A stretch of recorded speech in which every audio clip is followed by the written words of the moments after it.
দুনিয়াতে যত অদ্ভুত অদ্ভুত প্রশ্ন সব আপনি মুসা আলাহিস সাল্লামের মাথা থেকে পাবেন। বিভিন্ন বিষয়ে আল্লাহরে প্রশ্ন করতেন। সাইয়েদনা মুসা আলাহিস সাল্লাম আল্লাহরে বললেন, আল্লাহ আপনি আমার এমন একটা জিকির শিখাইয়া দেন যে জিকিরটার শব্দ আপনি আর আমি ছাড়া কেউ জানবে না।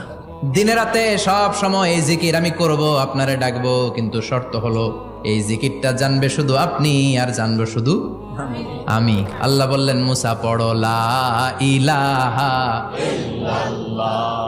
মুসা আলাইহিস সালাম কয়, মাবুদ এটা তো জাতীয় জিকির, সবাই জানে। আমি তো চাইছি এক্সেলেন্ট একটা জিকির, কারো কাছে নাই, শুধু আমি জানবো আর আমি পড়বো।